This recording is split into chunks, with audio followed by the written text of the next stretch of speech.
Olá, essa é a terceira e última parte do nosso conteúdo de relações numéricas. Vamos lá? Eu trouxe aqui novamente um esquema que apresentei lá no final da primeira parte, e é um esquema que resume essas relações que nós estamos estudando e que hoje vamos finalizar. Então, lembrando, um mol, essa palavra mol representa um valor, uma quantidade de aproximadamente 6 vezes 10 a 23 de uma matéria, como por exemplo partículas, átomos, etc.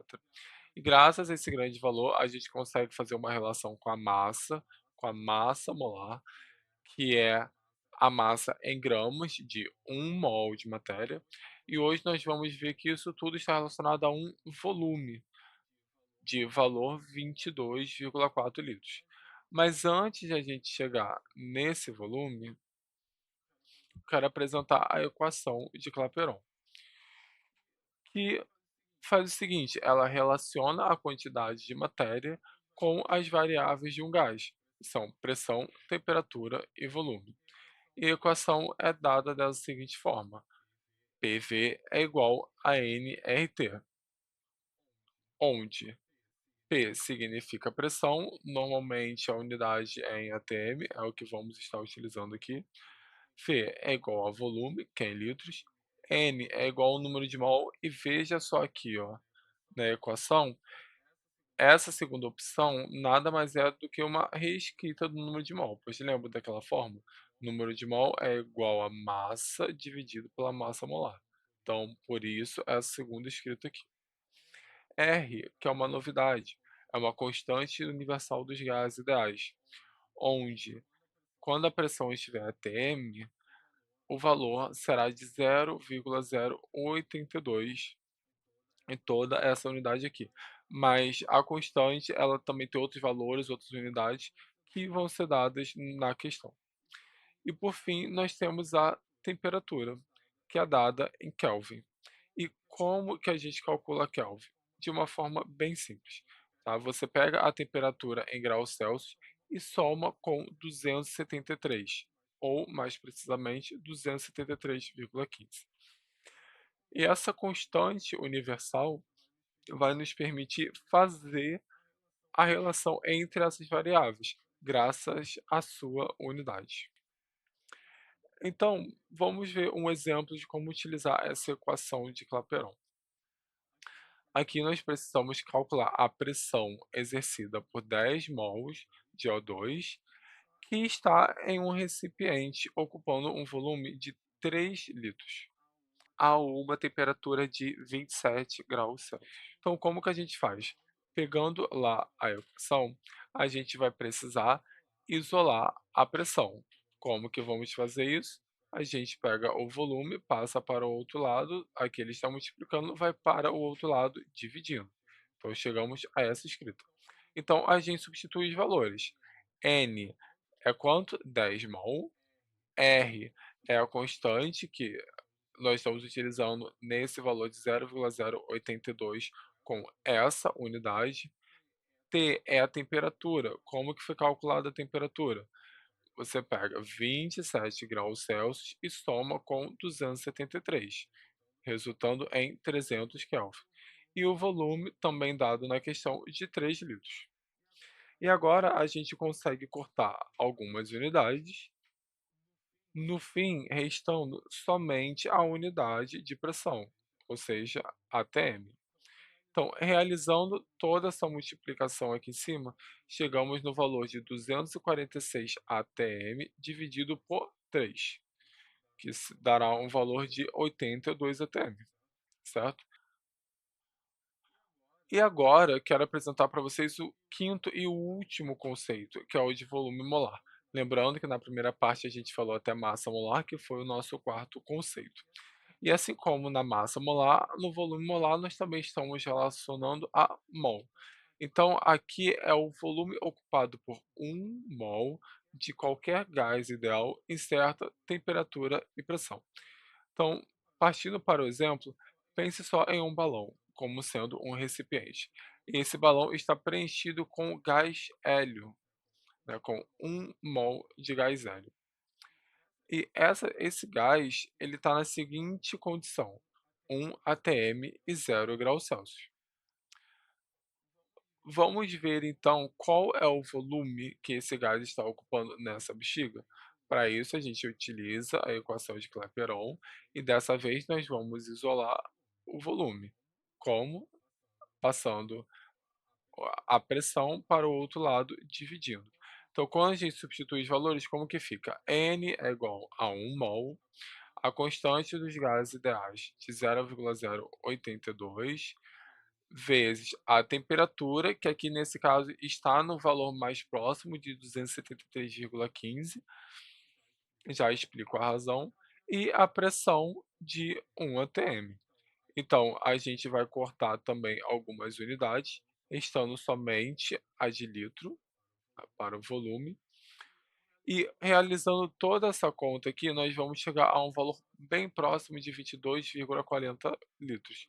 Foi por isso que dessa vez eu utilizei a temperatura no seu valor mais correto, para que a gente chegasse mais próximo ainda desse valor.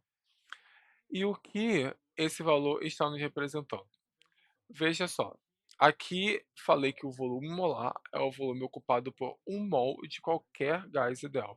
Então vamos considerar aqui um outro gás, nesse caso O2, e também 1 mol. Será que vai haver alguma diferença no valor do volume que vamos encontrar? Não, por qual razão? Porque aqui nada está sendo alterado. A gente continua utilizando o mesmo valor para N, para pressão, para R, para temperatura. Então, independente do gás que eu utilize aqui, se eu estiver utilizando 1 mol nessas condições, esse gás vai estar ocupando 22,40 litros. Então, qual que é a diferença entre esses gases? Somente a sua massa molar, que aqui no caso do gás hélio é de 4 gramas e no gás oxigênio é de 32 gramas, ok? E aí, o que é muito importante aqui, nesse caso, é essa condição aqui, são essas condições de pressão e de temperatura, que quando temos o gás nessas condições de 1 atm e 0 °C, a gente diz que ele está nas condições normais de temperatura e pressão, ou seja, CNTP.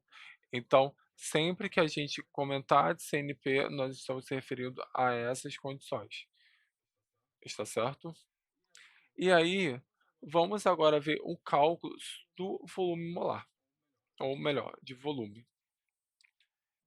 Então, aqui vamos determinar o volume ocupado por 64 gramas de O2 nas CNTP. Então, o que nós vamos primeiro fazer? A gente precisa ver a massa molar dessa molécula. Fazendo as contas, chegamos a um valor de 32 gramas por mol, como a gente já viu no slide passado. E agora o que devemos ver é a quantidade de mol que esse gás possui. Como fazemos isso? Utilizando aquela equação de massa dividido por massa molar. Substituindo os valores, nós temos 64 gramas, que é a massa, e a massa molar dessa molécula, 32 gramas por mol.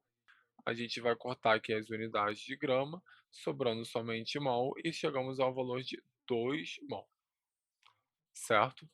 Então, aí lembrando, assim como a gente falou em massa molar, aqui a gente não está dizendo volume molar, porque esse termo é usado para 1 mol da matéria. Aqui nos casos nós temos 2, então é somente volume. E aí, com essa quantidade de mol, como que nós vamos encontrar o volume?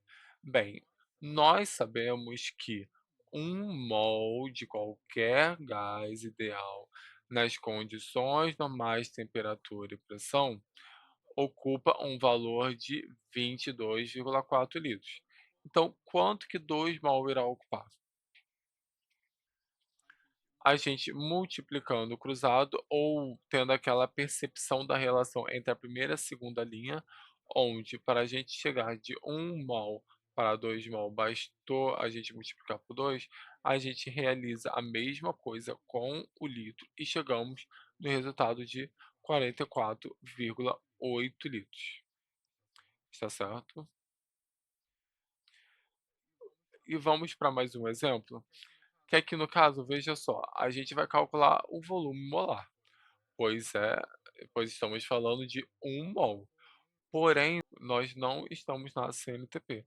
Por qual razão? Lembre, CNTP, a pressão é em 1 atm, que está de acordo, porém a temperatura é em 0 graus Celsius, e aqui nós estamos a 27 graus Celsius.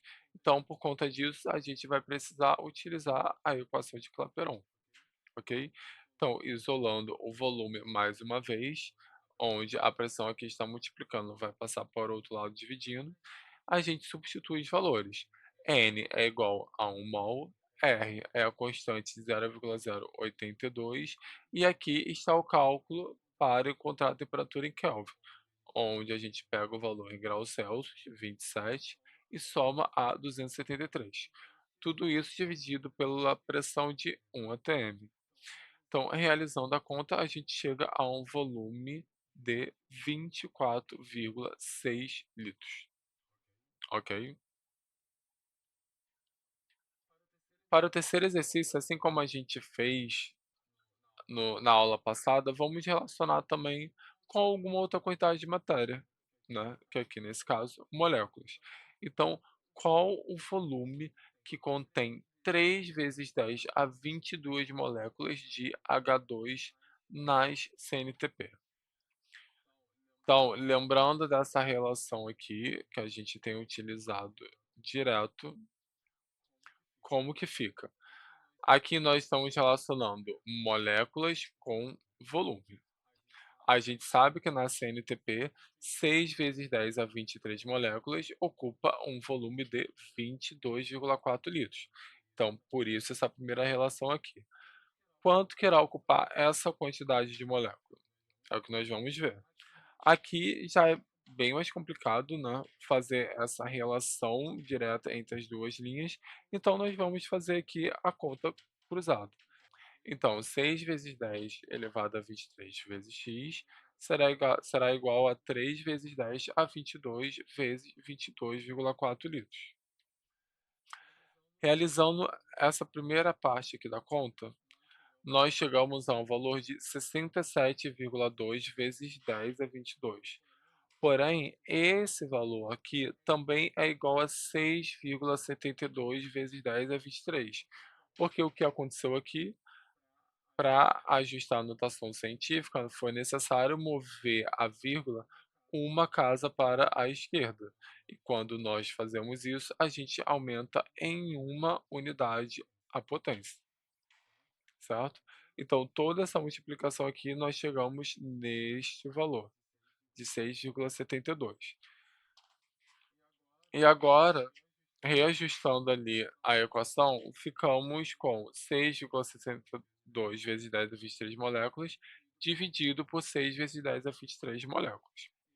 E aí, percebam, as unidades irão cortar, sobrando somente litros, mas nós também podemos cortar o 10 e a sua potência. Vocês concordam que essa divisão aqui vai resultar em 1? Então, nós podemos eliminar. Então, no fim, nós só vamos dividir 6,72 por 6, chegando a um valor de 1,12 litros. Está certo? Com isso, gente, nós terminamos esse conteúdo de relações numéricas, tá? Espero que você tenha compreendido. Obrigado por ter me acompanhado até aqui e até um próximo. Bons estudos!